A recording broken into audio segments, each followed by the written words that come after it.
cloud. So now we are out here. We are recording on the cloud. We got a few people that are starting to come out here. Guys, welcome to this talk that we're going to have on decortication equipment.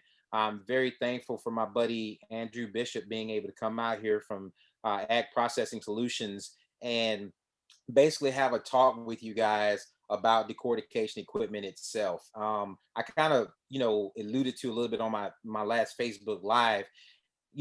Fiber is really how I got my start in the hemp space. A buddy of mine wanted to put an organization together to help farmers be able to grow hemp.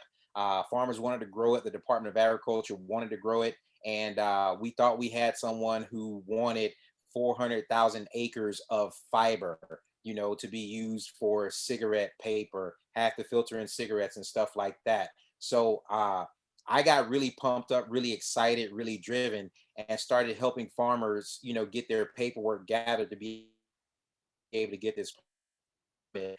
One of the questions that came up as we were in the process of getting paperwork together was, what are we going to do with this shit once it's grown? It's like, good question, good idea, So it caused us to dive a little bit deeper into, this supposed buyer for this product. How are they going to be able to break it down into the components needed and requested to be able to do what they wanted to do?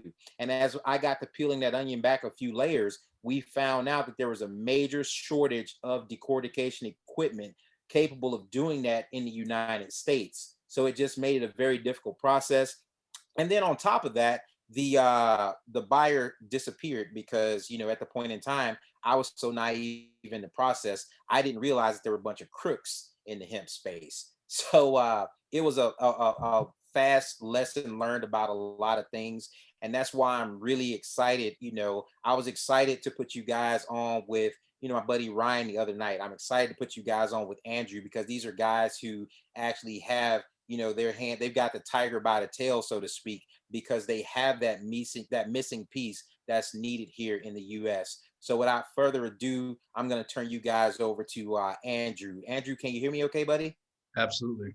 Awesome. Take it away, brother. It's all yours. Perfect. Well, it's good to meet all you guys on Zoom. And yeah, as JJ alluded to, I'm a principal engineer for Ag Processing Solutions. We're an engineering firm based in north central Montana, in kind of the middle of nowhere. I'm a farmer as well. So we have a 2,000 acre family farm up here, where we grow wheat, barley, spring wheat, yellow peas, a lot of different commodities. And very recently, of course, we started growing hemp as well.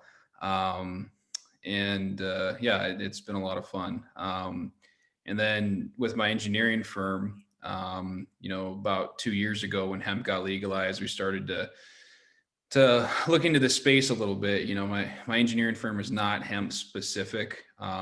We design agricultural processing facilities. And JJ, I'm gonna try my best to share my screen and not screw this up here. Okay. Yeah, man, So, you should be good, dude. If for perfect. some reason I need to give you an assist, I can. But yep, I can see your screen. Perfect. So I'll kind of talk through this, but I'll finish my introduction here. So anyway, we are, we design agricultural processing facilities. That's my background. And that's what we're focused on. Right now we're designing oilseed facilities, pulse facilities. We're working on uh, several different agricultural processing facilities, and not completely hemp centric. So anyway, about 2 years ago, we saw the hemp space as an opportunity, and we partnered up with a company called Forsbergs, which is a Minnesota-based manufacturer, and we developed a fiber separation technology over the course of a few months. And how we did that is, I looked at the industry and didn't really see a lot of options out there for hemp decortication that made sense to me. And when I say made sense to me, I mean made economic sense to me. Um, you know, with where we're at on herd prices right now, and that's really the largest commodity trading from the fiber industry. You know, my personal opinion is that we need to keep capital costs as low as possible, um, to actually build out this supply chain. And when we keep capital costs as low as possible, and also have capacity that meets the demand, you know, we really start to have some opportunities in the industry to really grow it.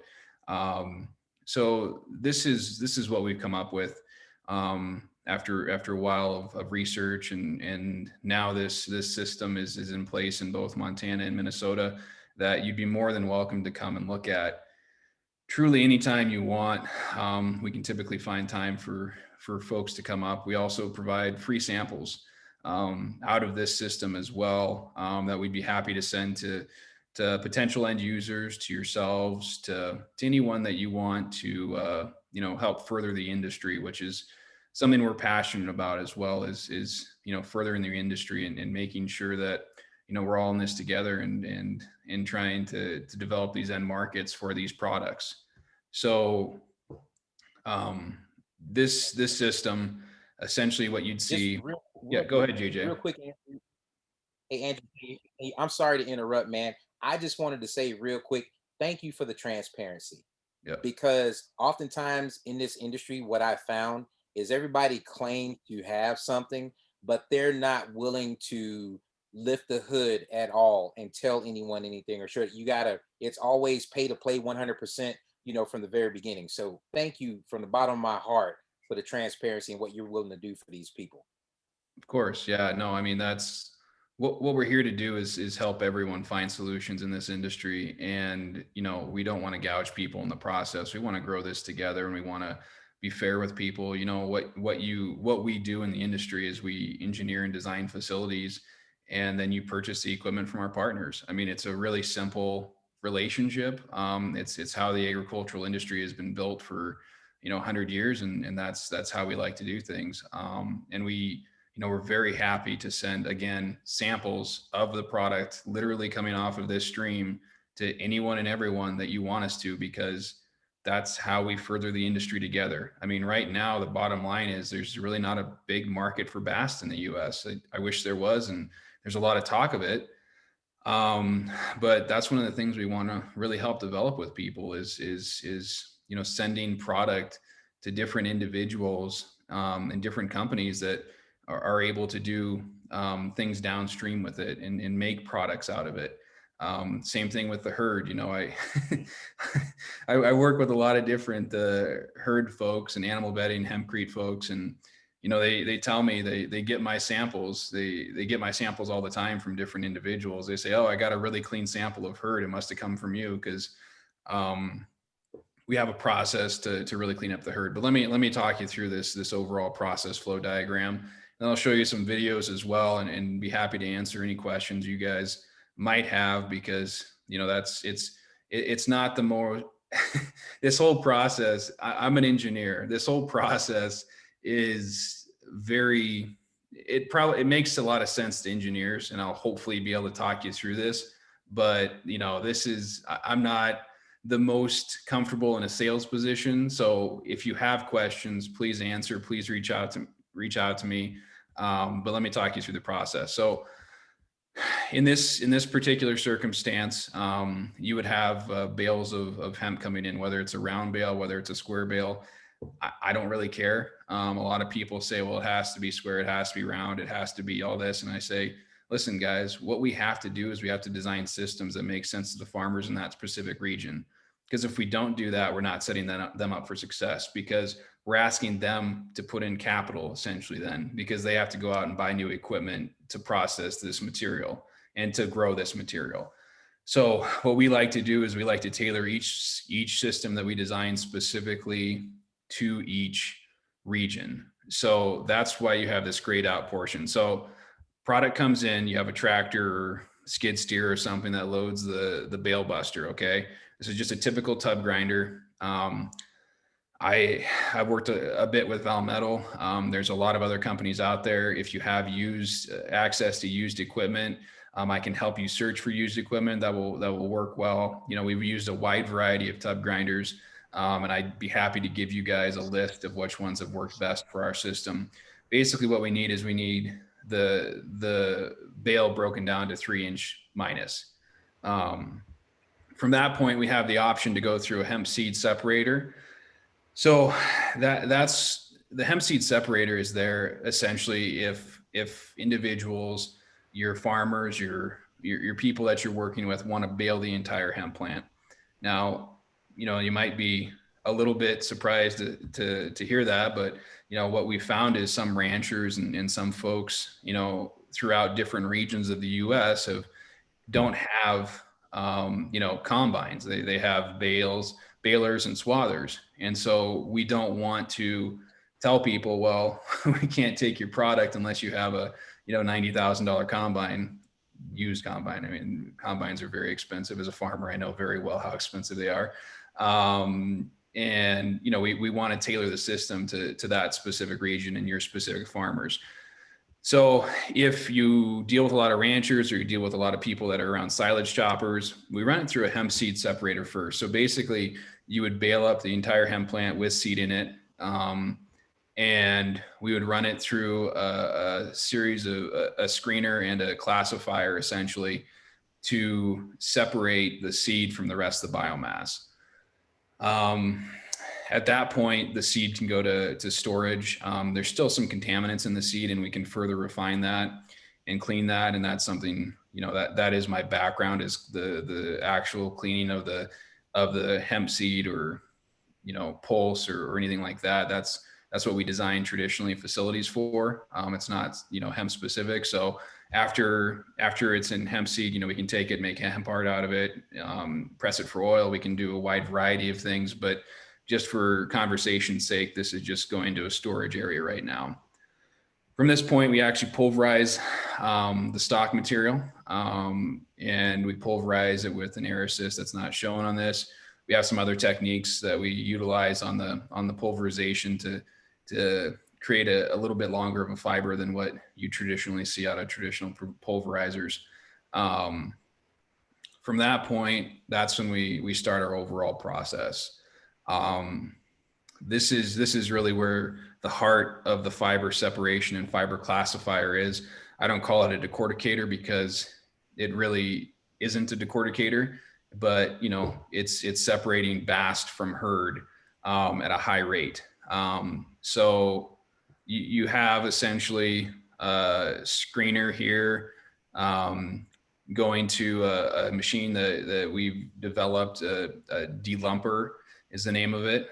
And then from there, we go through a series of air washes and screening further to further refine the bass so that you're 95+% pure or above. And the herd, again, we've worked with just about everyone in the industry in the US on the herd side. And every time they've told us our herd is the cleanest they've ever seen because we go through a series of air washes.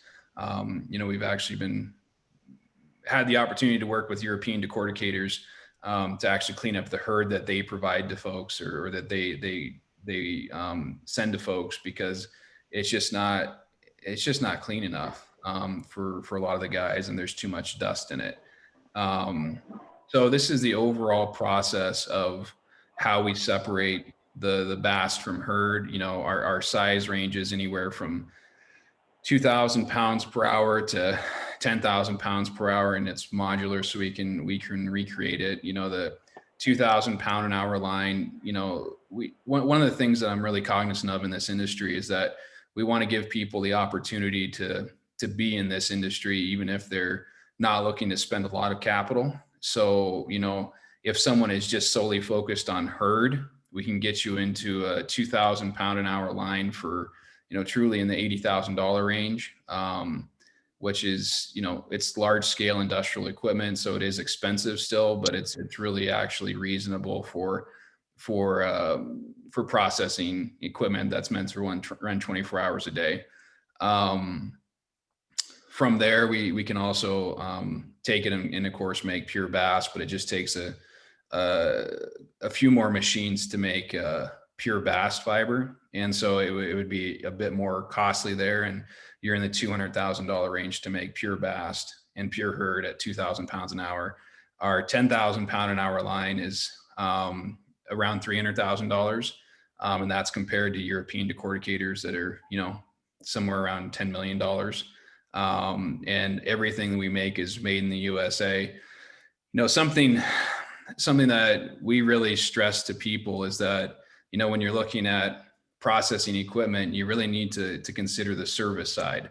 And that's something that we really shine on. There's first of all, there's not a lot of service that needs to be done on this equipment, but the service is based out of Minnesota, and the warranty is based out of Minnesota.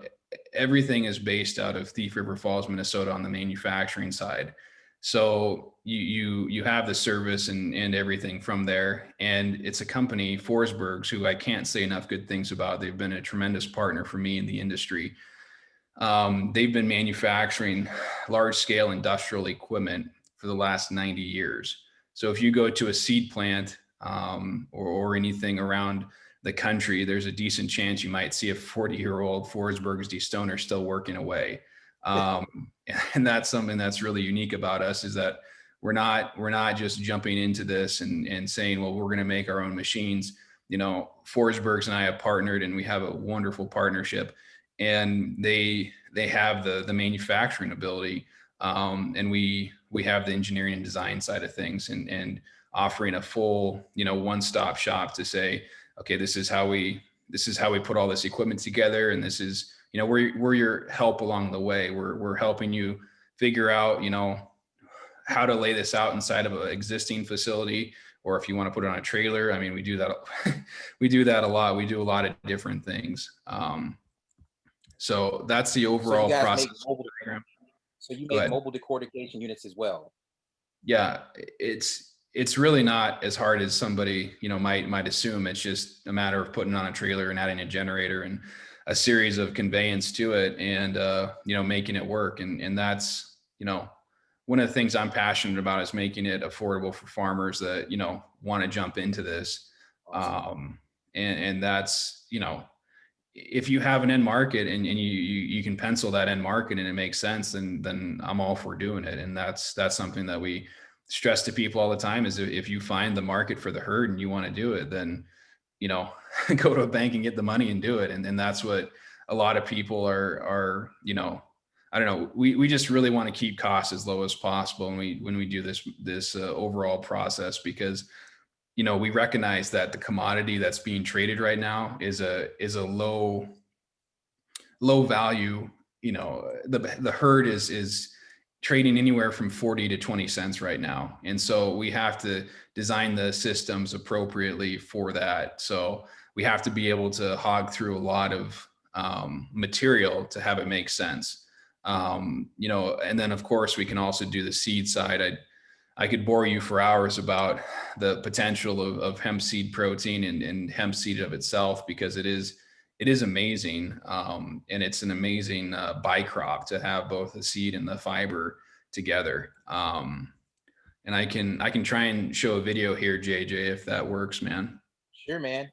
If for some reason it shows up, and I've noticed too, like this thing is all about bandwidth. So if for some reason, like when you're showing the video, if you just kind of turn your camera off, for some reason it eats a little bit less bandwidth, so the video might not be as choppy. Turn my camera off. Just somewhere on your screen, probably towards the bottom left, you'll see where it says stop video. Oh, there we go. Okay. There yep. you go. Yeah. Holy cow. All right. We learn it. Perfect. Well, let me so let me try and share this video with kind of this talks you through the whole system here. And I'll pause and play as we watch it happen here.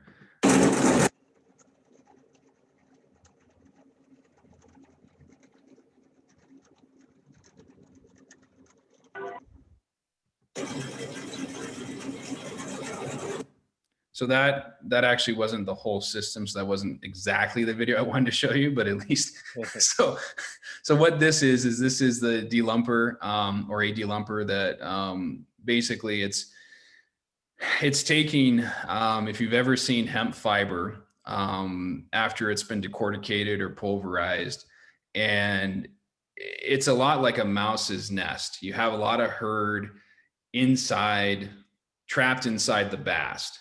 And so what this essentially does is it pulls it apart like you would with your fingers. And it basically it really creates that's where we get our pure bass and pure herd that folks that have tried to do this before haven't been able to get. It actually liberates the herd from the bast very efficiently. So this is the one I wanted to show here. All right, so there's some videos here of actually harvesting the hemp plant. We on my farm, we actually used a swather this year on some fairly tall material. We made it work, and that's one of the things that, as farmers, that's what we're kind of known for doing, right? Is making things work. And so this is what we did here for the harvest this year.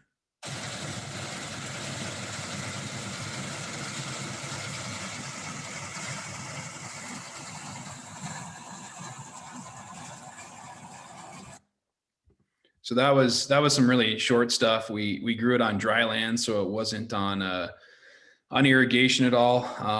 It only got 3 inches of rain on it from May 31st through October. And on dry land, it still got to be over 12 feet tall in places. And that was amazing to me. And that was in north central Montana. It was a variety called Jinma, but it did end up going hot. But the state of Montana has worked with us, and we're still going to be able to decorticate the stock, which is very, very nice. So basically, that was just using an old swather we actually borrowed from a neighbor on the farm to cut down the entire plant. And then we redded it. My process, the system that we have with Forsberg's, the redding process isn't as critical as traditional decorticators, but I'd still like to have it dried down to like 15%, if possible. If not, we can figure out some creative ways to get it done, because that's what we're all about, is figuring out creative ways to make it work for the area you're in, and creative ways to bring the capital cost down as low as possible to make it work for you. So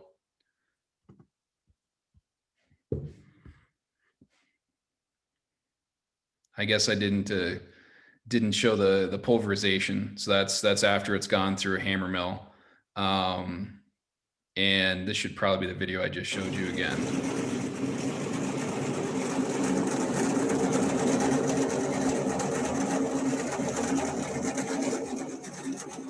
And that video, let me just put it here.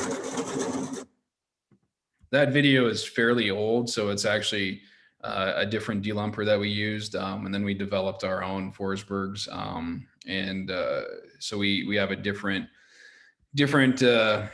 way to liberate the herd from the fiber. So again, that's just like if you feel a rat's nest of fiber, after you pulverize the material, it's just literally just pulling it apart. And then from there, we actually classify the material through an air classifier.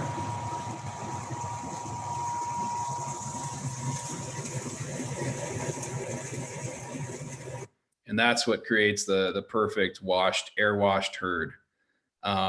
There's no dust in it, and there's no bast in it at all. Wow.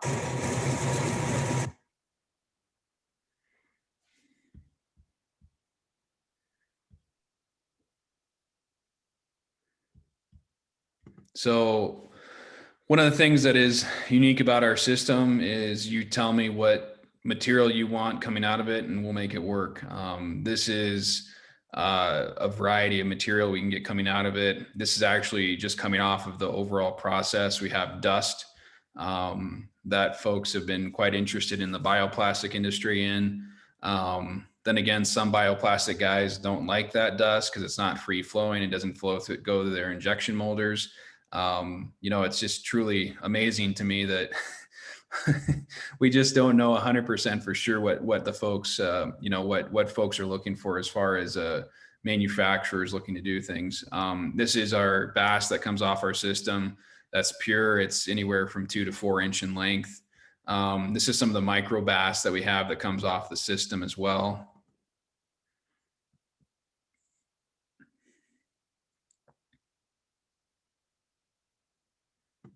And this is, pure herd, 3/4 inch minus is what I call it. 1/2 inch minus, 1/4 inch minus. Again, purest of the pure. I don't want to sound braggy, but I do believe our herd is the purest in the industry. And I've heard it over and over again from folks that have received herd from customers that we've sent material to. This, of course, would be great application in the animal bedding industry, hempcrete industry.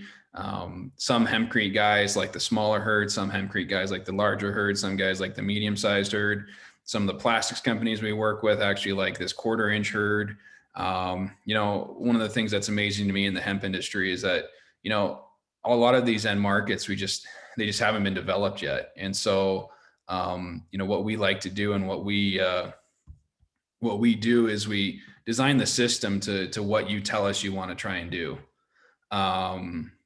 And I think I have a page here that shows that's our,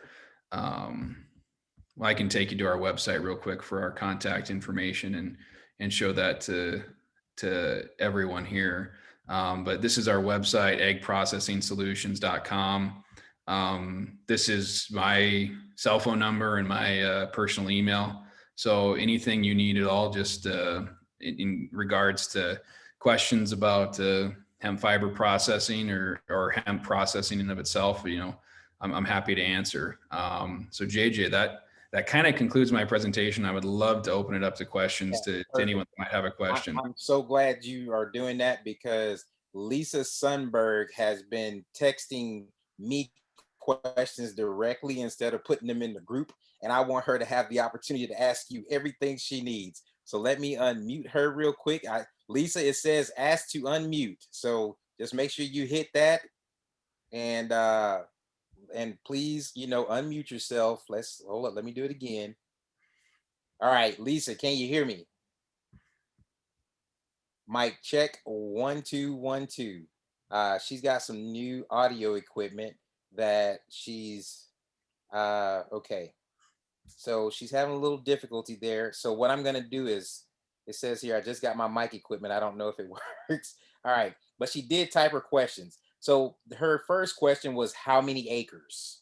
And I don't know what how many acres mean. It just says how many acres. So yeah, we can talk. I can talk acreage. I love talking acreage.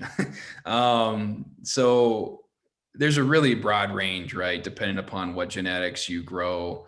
It's a broad range, just for a variety of environmental reasons too. But say you grow like a traditional X59 crop for seed and for fiber. You'd be looking at maybe a harvest of 1,000 pounds to 600 pounds the acre of seed, and of actual biomass. Or stock, you're probably talking, anywhere from a ton per acre to, maybe even if it's irrigated, potentially like 3 tons per acre. Just depends on your seed population and what you've done, as far as if you have irrigation and other things. But it's a loaded question, and it's really hard to answer because it's just so dependent upon if you're growing fiber varieties, seed varieties, if you're growing on irrigation, if you're growing in Texas, Montana, Colorado, wherever you're growing, it really matters on that side of things. And so I hope I kind of answered your question, and I hope that was your question, but it's no different than kind of like someone growing for CBD and they ask you how much oil can you get off a CBD plant. Well, it Yep. depends on which genetic you're growing. You can get a whole lot of oil or a little bit of oil. It just depends on what you're growing. But another question she had was, is the combine able to separate the flower tops from the stalk? Yeah. So, yes, it is. We actually, on my farm this year, we used our Case 2388 combine, and we just cut the tops off of the X59, and we just, utilized it as you would traditionally as a combine, just to separate the seed from the rest of the stock material, and it worked really really well. We had a pretty good crop. Hopefully, we're going to make some hemp beer out of it with a partner of ours. But Yeah, yeah, but it's it's really yeah, really a neat road crop. trip. That's right. Yeah, I'll send you some, JJ. Send me your Yeah. address. I'll send you some. And she said, can you make bio bricks? I think that was the last question. Bio bricks. Yeah, like I'm assuming what she's talking about is being able to use it for like hempcrete, Yeah. stuff like that. And that's using the herd, Lisa. Hempcrete is a combination of herd, lime, and water. With the right mixture of those three ingredients, it makes a mixture to be able to make blocks, or to be able to put, in foundations of, not necessarily the foundation of the house, but to use to construct the walls inside of the framing of house. And her last question was, is this U.S. herd? Yes, 100%. The herd, yeah, the herd that you've seen in my videos. I mean, I actually, no one can believe it, but we in my facility in Montana, we actually are running hemp that's 3 years old, and no one can believe Wow. it, but it's just been sitting in a bale for 3 years from at a buddy's place, and we went out and we tub ground it, and we've been running that and sending it out for samples to, a wide variety of people in the US and internationally as well too. Gotcha. Cool, cool, cool. Well, those were some awesome questions, Lisa. Thank you so much for those. Want to give anybody else who's out here the opportunity to unmute themselves and ask, whatever questions they want to ask. So, is there anyone else out there that wants to unmute? Nathan Murphy, what's up, brother? How you doing? Hey man, I'm doing well. Good to meet you, I guess. Yeah, yeah. Thanks for the opportunity, and Andrew, thank you for the presentation. I enjoy seeing the equipment. I got a couple of questions for you, if you don't mind. Yeah. So first, you said you were in Montana, is that correct? Yes, sir. So how far out can you source material from? Like, is there like a logistical limit for you for how far it's reasonable to ship in material? I mean, from an economic perspective. Yeah. And that's a hard question again, but I'll answer it as best I can.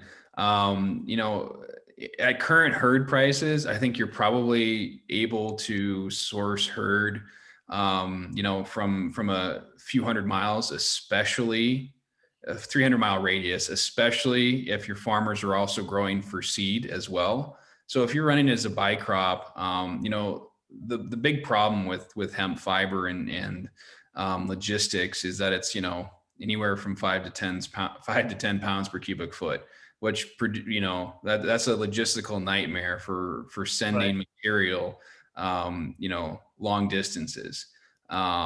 So yeah, it right now at current herd prices, and I wish I could tell you I could find a way to sell the bass too, but right now the herd is really, the money maker in the animal bedding industry and the hempcrete industry, and it is being traded on millions of pounds at 40 cents to 20 cents a pound right now.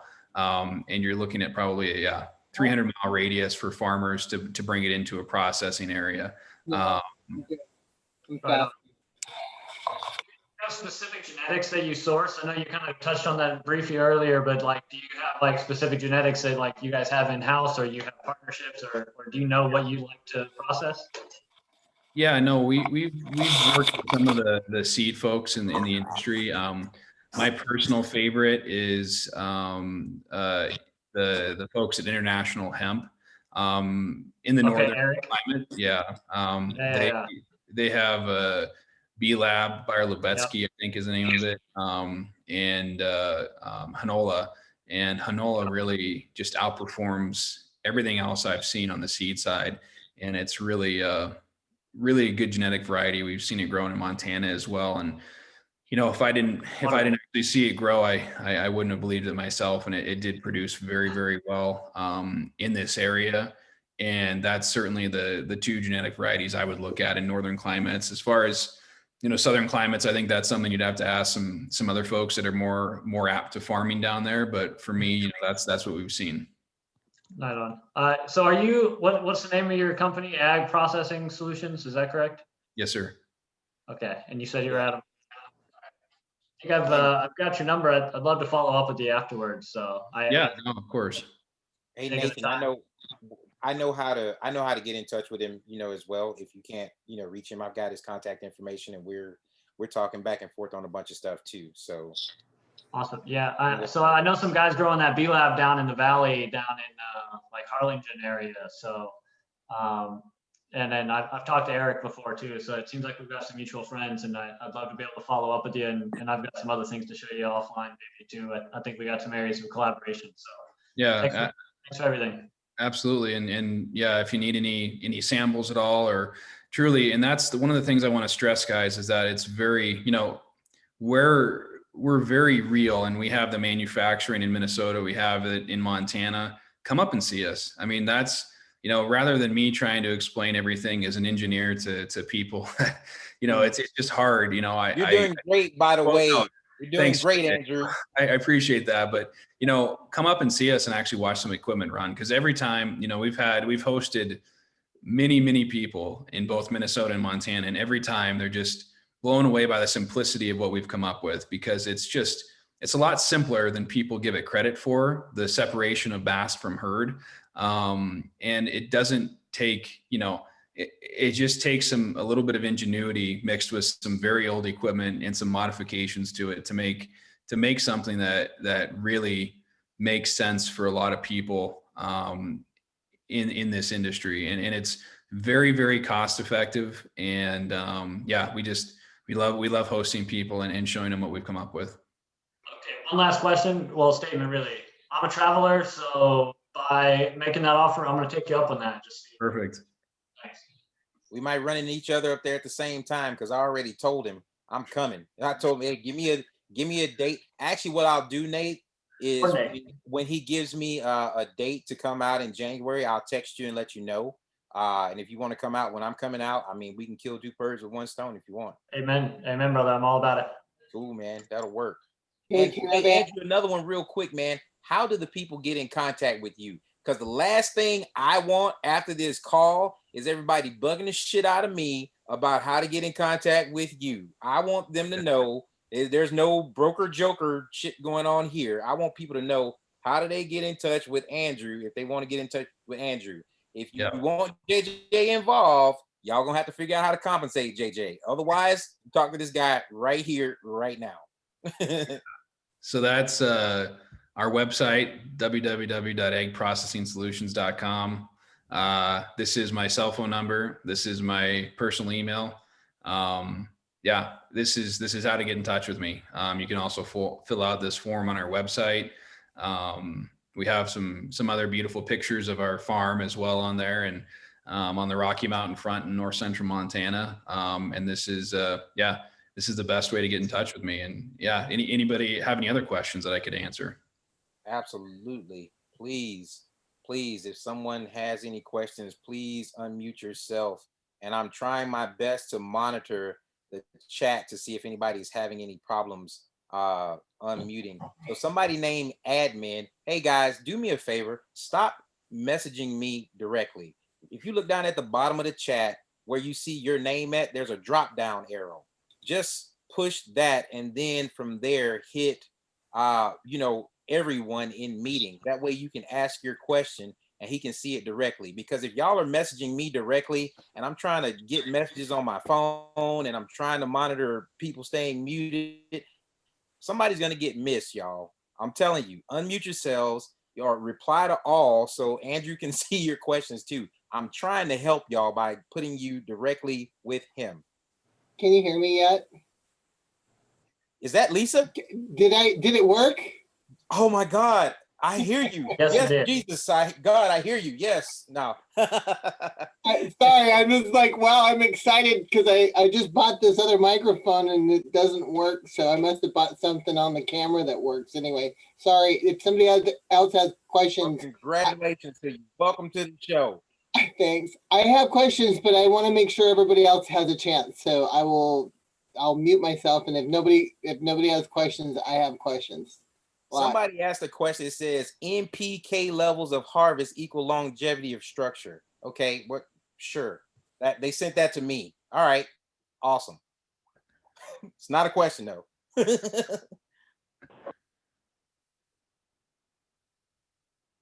All right, Lisa. It looks like you're up. People are being shy. So I'm building a hemp house. I live on a reservation in Northern California, and I'm all about Indian country. So, JJ, you and I are going to do some talking. Come on, girl, bring it. Come on, girl.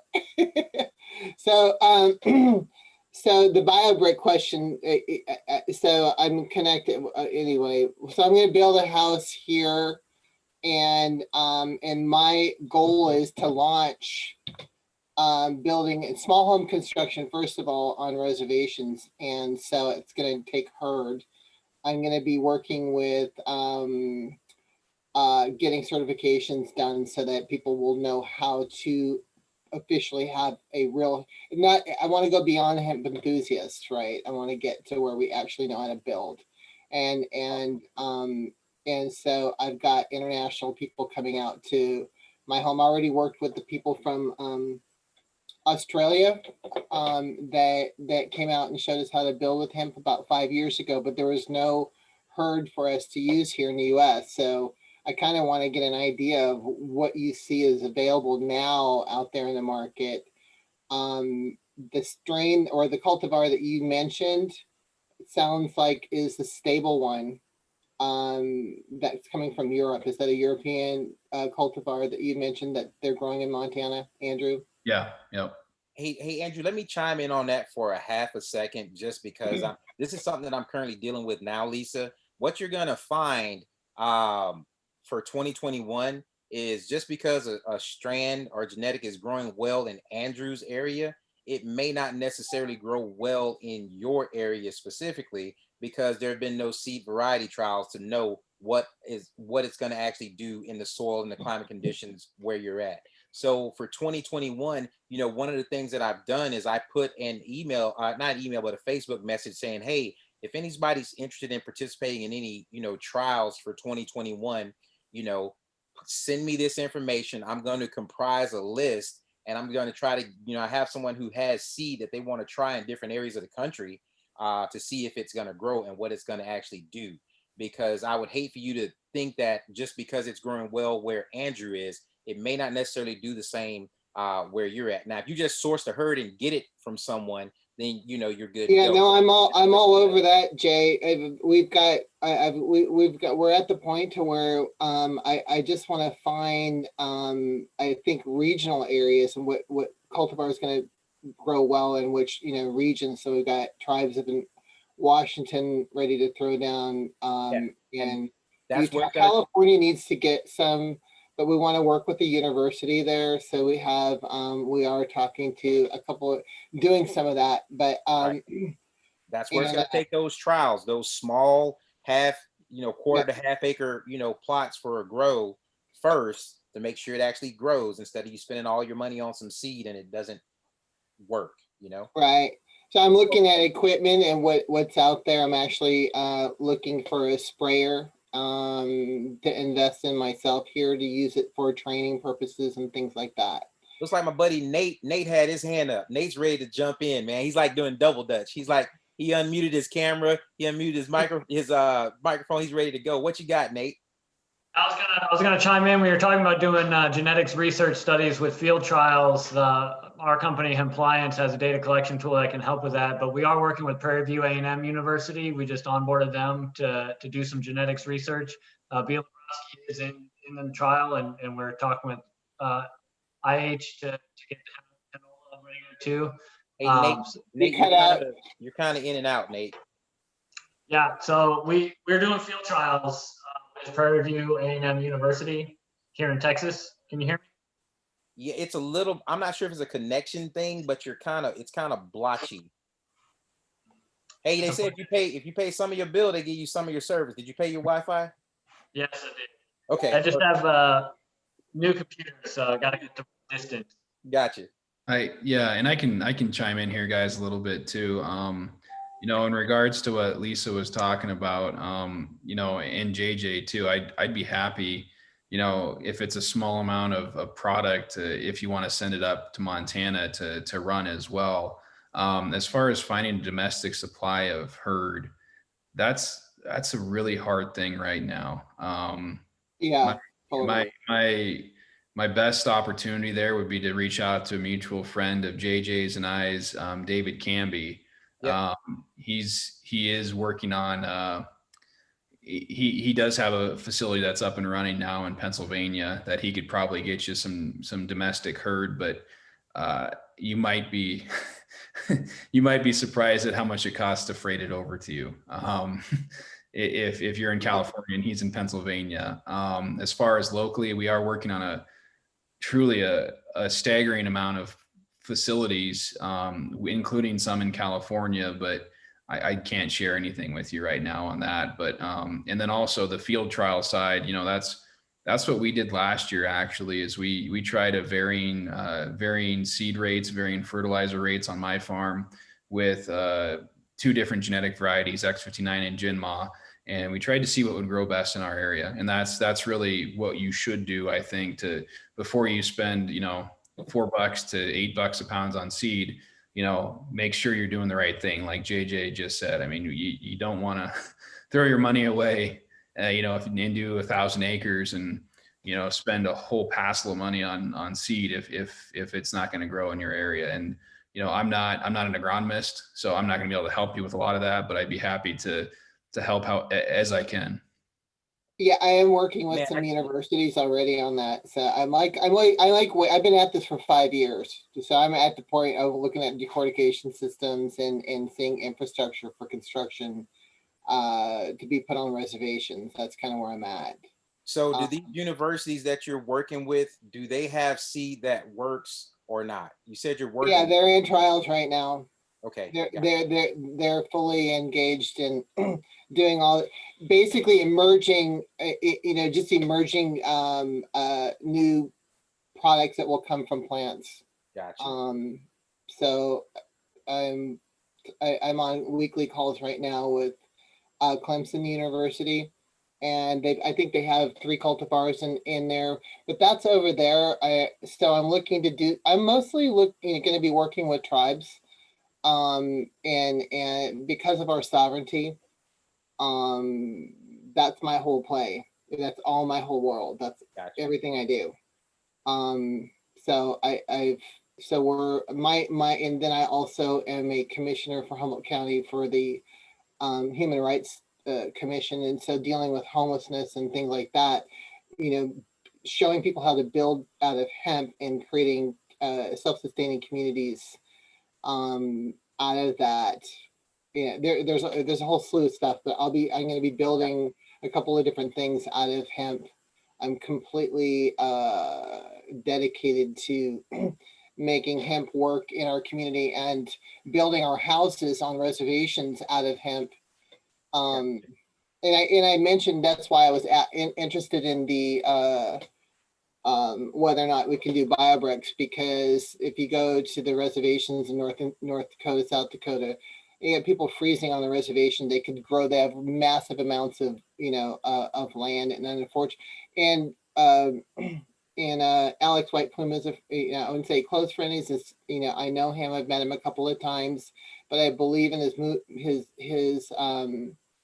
what he's done. I mean, he literally was raided by the feds just for growing hemp. And hey, Lisa, we will get back to him, but we need to get back to giving everybody the opportunity to ask questions. Sorry. Let me stay on track here. Thank you. Now, someone this is awesome. We're all going to get a great laugh out of this. Someone said, I will donate variety to the trials, and we are looking for farmers to grow to trial. That is awesome. So guys, y'all make sure y'all email or reach out to Zoom User. I have no idea who the hell Zoom User is, but Zoom User wants to give you some seed, y'all. That's awesome. Zoom. All right, awesome. So if Zoom User ever gets with me, you know, we can work some stuff out and figure it out. I'm just silly. I'm sorry. I've been drinking coffee tonight. So who else do we have here that has questions? I want to, like I said, I want to make sure everybody has the opportunity to ask their questions to the expert while we have him on the line. Oh, I saw Melissa. Melissa, did you unmute yourself? I'm watching. You know, that was Nathan. Audrey got something to say? Oh, I know Audrey's got something to say. Come on, Audrey. Where you at, girl? Well, can you hear me? I can hear you and see you with your hat on. Shit, I have been on a sailboat for the past 2.5 months. I checked my ass in a sailboat rehab and redid my rehash of life. I'm coming back strong. Audrey owns a wine vineyard, by the way, so she may have been. I'm that small little bitch that all the big men down the road said, you gotta do this, you gotta do that in order to survive. I'm here to tell you all, little dreamers, you are big schemers and keep on fucking keeping on. I've been telling this JJ, hey, smile, motherfucker. Hey, you know why? Because all it takes is a dream and you can scheme. All it takes is a scheme and keep your truth, and you got this shit. Because I grew something that all of them said, give me 5 years, you ain't gonna last. And then I came back with a bottle of this. And I said, what's next, motherfuckers? So Audrey, here's a question for you. To hear that the propagation, and I bought a sailboat, y'all. All the knowledge of all the navigatory instruments of ropes, lines, sheets, and everything that our U.S. Navy depended on is extinct. I find it hard to believe. Audrey, do you have processing? Hey, Audrey, can you hear me? Yes. Do you have a question for Andrew? I want to know how from these farmers on my mountain that are ready to grow. I have over 5,000 acres ready. They have barns full of equipment. How do I get them involved? Did you get the I'm not sure if you saw that post that I made. Email me your information, and that information I requested, I'll get you on. I'm a serious industry mover, shaker. I've got 3 bills in the hopper. I'm ready to help. Man, I love being an admin. So, like I was saying, all you have to do is go on to that post that I made and just email me your information, the acreage involved, and a few basic things, and I'll get you on the spreadsheet, and we will get that information forwarded, to people, like Andrew, his buddy David Canby, and we can get you some seed and get some trials going. Does that work? Let me unmute you. All right. Now, how's that, Audrey? Does that work? I'm a nurseryman and have been for 23 years. Okay. Well, I'm ready for a change. Roger that. Do we have any other questions? Anybody else with questions? Okay. Let's see. Oh, I see my buddy, Tim Hausberg out here. Let's unmute. Let's see. I just unmuted. Well, I'm trying to unmute Tim. There you go. Hey, Tim, can you hear me, buddy? Yeah, I can now. That was me. That was Zoom. I didn't know how to set my name in the thing. So I'm sitting here going, who the hell is Zoom? I know who I'm talking to now, so I totally understand. Yeah, so I'm sitting here going, who in the hell is doing trials besides us? What the hell? So, yeah, I got the, so now you know, JJ, and where the rules are for following the group, but we've started an indigenous kind of alliance, and we have four seed varieties that we're trialing this year, and others available. They are in university trials, north, south, east, and west. We do have agronomic professionals, PhDs on our staff, and we're working real hard to try to get something going in Indian country well, like Lisa spoke about. In fact, we're working on a couple of things together. So, like I said, if any farmers are interested, we're doing a trial, a demonstration, small plots, educational plots that involve land-grant universities, tribal universities, tribes, and other organizations. So whether you want to just do a small plot to start getting educated, or you want to do some machinable runs, we have varieties from Italy, and Poland, and France. And just for the record, Tim's in Oklahoma, just so you guys know. So, if your climate is similar to Oklahoma, then that, are there any other states where your seeds being trialed, Tim? Well, yeah, I mean, the variety comes, Carbamagnolia, Carbamagnolia Select. Those go Elecompta, which is one that we have. For example, we have a variety that, produced 14,000 pounds in Vermont, or we have a variety that goes way south. They're both Italian. We have some that do well in sweaty weather, and primarily we've focused on 2 Romanian varieties as well for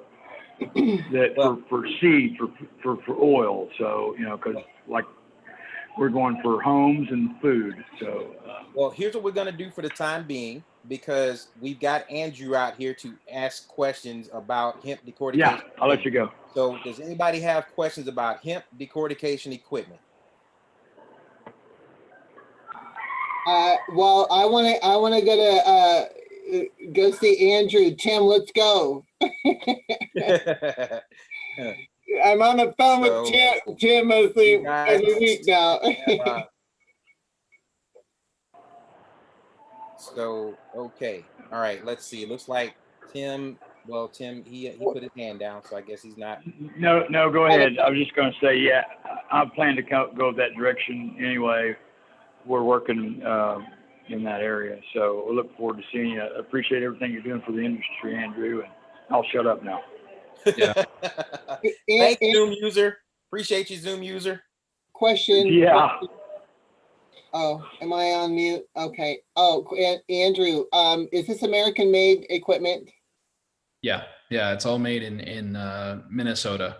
I'm sorry, I missed that. Okay. Beaver Falls, Minnesota is where my partner is located, and again, if you're coming up here to check it out, I highly recommend going over there and seeing the quality of the equipment they make. It's truly amazing.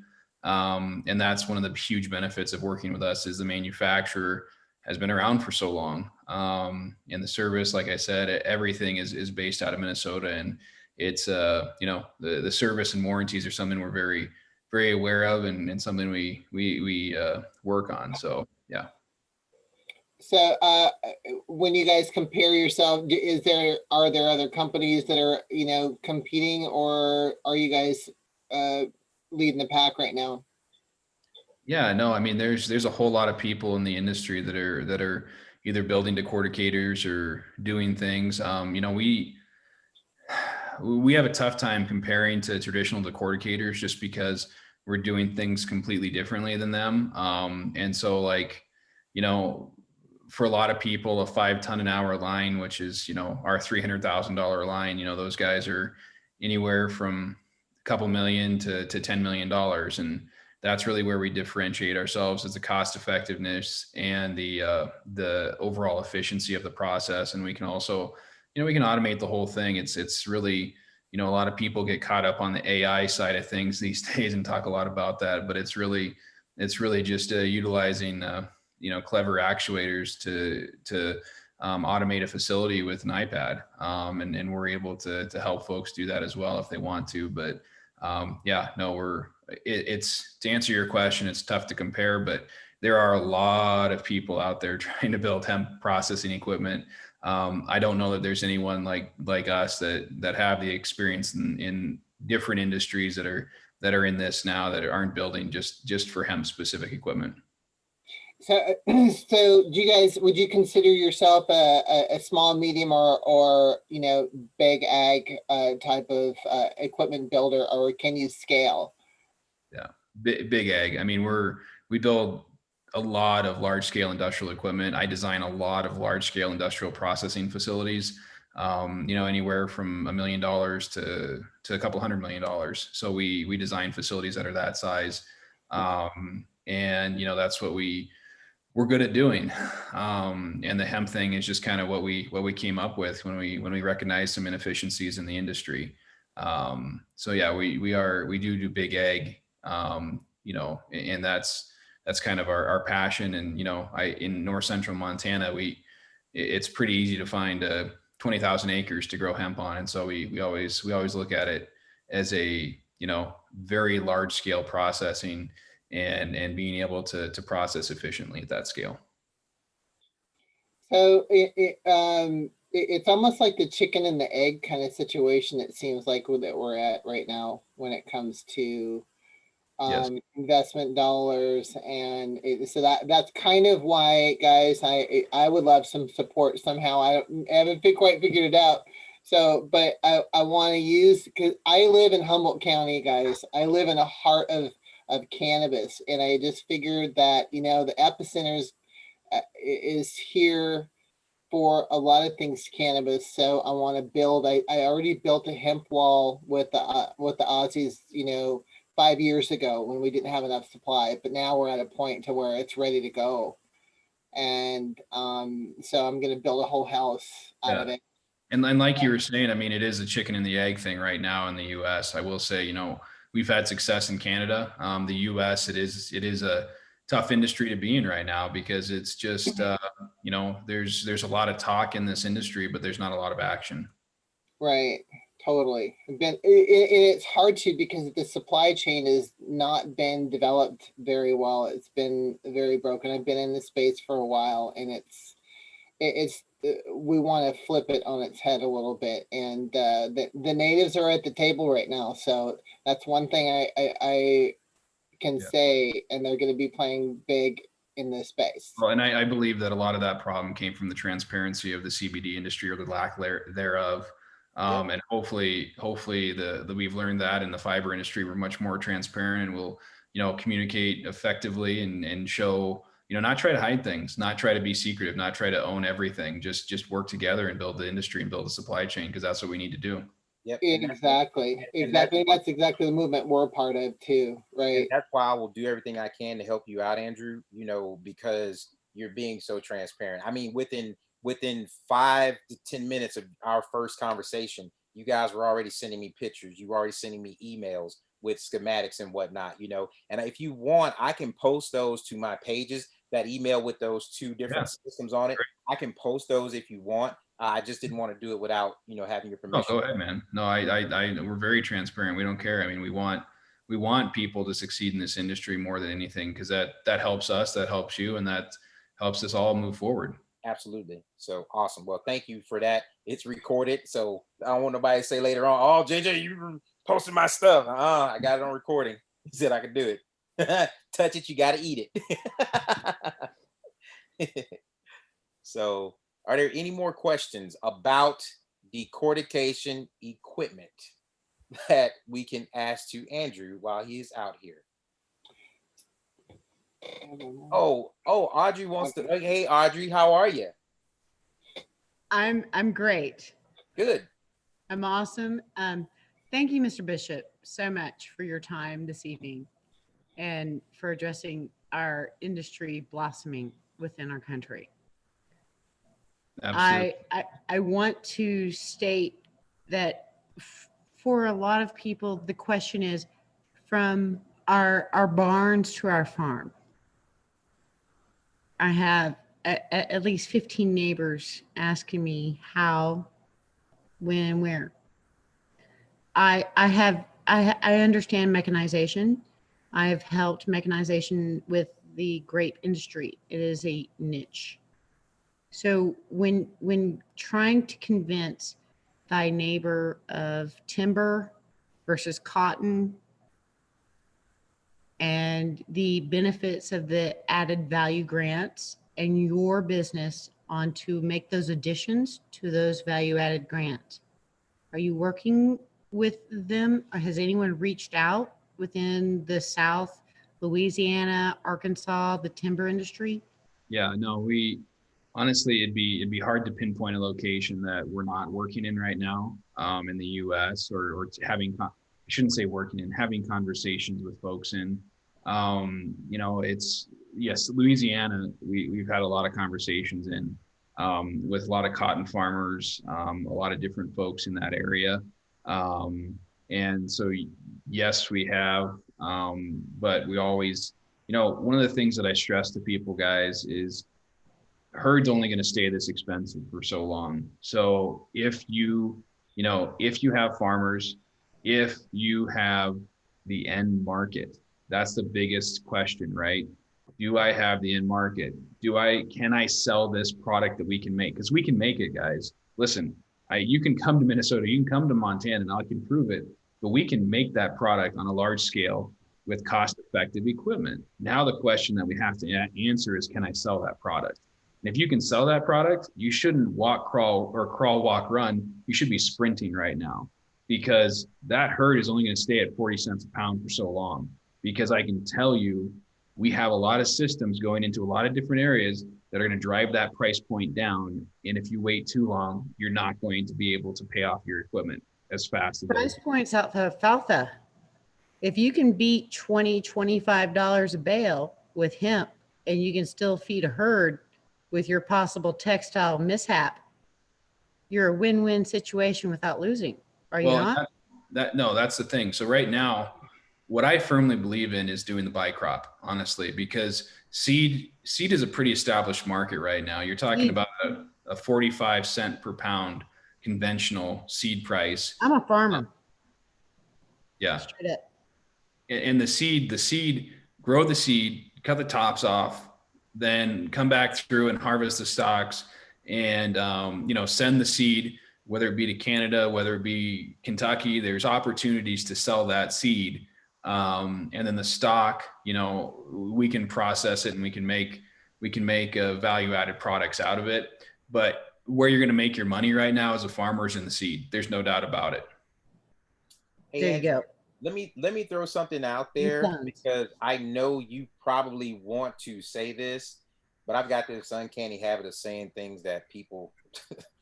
So you said you're in talks with just about everyone everywhere, but let me help you out for a second.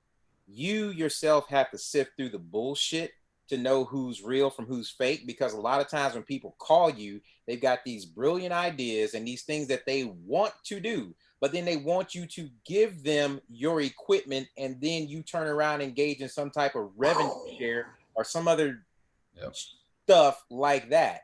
And that's just not possible. And if you want to make progress faster, you need people calling you with real conversations and real money that they already have, ready to purchase equipment and get shit done. Am I right or not? You're 100% right, JJ. And it's in this industry, everyone's perpetually 3 weeks away from having money, and it's it's sometimes frustrating, but you become numb to it in the spot that I'm in, because we can talk all day, and there's a lot of people out there trying to save the world with hemp, and I firmly believe that we can. But first of all, we have to be real people in the industry working towards it. And I can tell you, we're in Montana, we're in Minnesota. Come see us, come see the equipment, for God's sakes. Don't take my word for it. And we're here, we're real, we're happy to work with you guys and build this industry together. Question. You did mention that you had some issues with trying to think of who had problems with, because I want to use it for building, but also the bioplastics. Yep. Yeah. So is that something you guys are working on fixing now? getting it to that to meet spec, or what? Where are you at with that? No, we've never had any issues with any of our product meeting spec at all. The problem is the end user doesn't know what they want. So they want, like, I've sent super sacks of material, and I've also sent small samples of material to bioplastics people. And they say, Andrew, we want microbass. And I'm like, fantastic. I'll send you some microbass and play with it. Let me know how it goes. They come back to me and they say, oh, geez, actually, we didn't really want that microbass. Could we actually get this instead? And so that's part of us working together in this industry, is figuring out what the end user wants and can use, because it's not black and white right now. There's so much gray. We have to figure out how it works together. Now, that being said, the animal bedding and hempcrete industry, they pretty much know what they want at this point, even though they might want different variances of that product. They pretty much know what they want. But what we, with the bioplastics, there's so many different, opportunities to use it. And there's so many different injection molders. There's so many people that are doing different things with it that we can't say one size fits all and everyone wants powderized herd at a certain micron. That's just not true. I thought it was, guys. I thought it was getting into this industry. I said, you know what? This is everybody that's doing plastics wants this super fine herd dust. That's what everybody wants. Well, I've sent a lot of super fine dust all over the country, and everyone said this is the most beautiful fine dust we've ever seen, but they don't actually know what they want. Hey, are they offering to pay for the shipping of that, or are you fronting that out of your pocket to ship it to these guys? No, I mean, JJ, listen, we hemp is a small part of our business. We're designing other facilities. We provide samples for free. We send samples, we ship samples everywhere for free, because we firmly believe we have to do that to move this industry forward together. I'm bullish on that, because I don't believe that we can do it any other way. We can't speculate that we can build equipment. We can't speculate that we can provide samples. We have to actually do that. Absolutely. Amen. Awesome. Thank you, Mr. Bishop. Yep. Thank you. Man, when I come visit, I'm gonna bring my drone. Like, if you got stuff that you want videoed or whatever, man, we're gonna make some stuff happen for you. I promise you that. Take me, please. I bring wine wherever I go. Yeah, Audrey will bring wine. I promise you that. Jesus. Hey, you gotta come to California where I live. See this background? It's my front yard. So that's what I got, Andrew. It's not bad. Come see me out in Cali. So what else do we have in way Thank you so much for all of your dedication and time to this industry. I just have to say that. Thank you so fucking much. Yeah. Yeah, thank you so fucking much. Yeah. This is our research farm, guys. This is in North Central Montana. This is my place. And don't let the big guys ever tell you fucking no. Let me. Okay, keep going, Andrew. This is our research farm. We're growing, this is yellow peas we're growing on my place. This is at Sunset. This is our hemp. This is our 20-acre hemp plot that we tested a wide variety of things on. That's flying over the hemp. My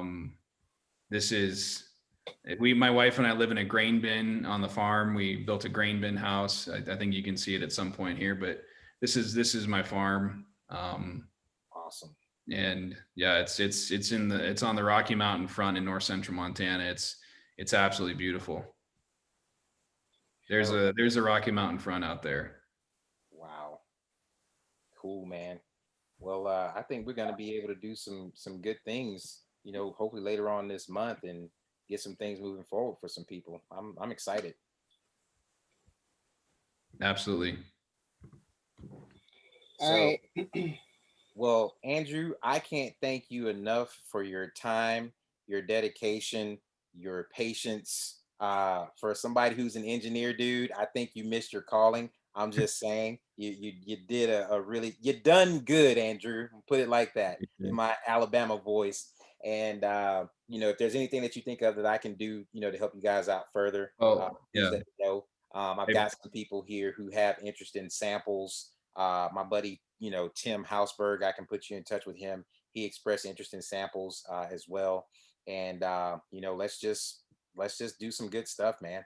Yeah, Any parting absolutely. words before we dismiss? Yeah, no, I just want to tell everyone, I look forward to working with you, and hopefully we see you in Montana. And one thing you'll find with us is that, if we don't know the answer to something, we're not going to BS you. And that's something that I think is unique in the hemp industry, is that, if I don't know how to build biochar bricks or whatever, I don't, and I'm not going to tell you I do.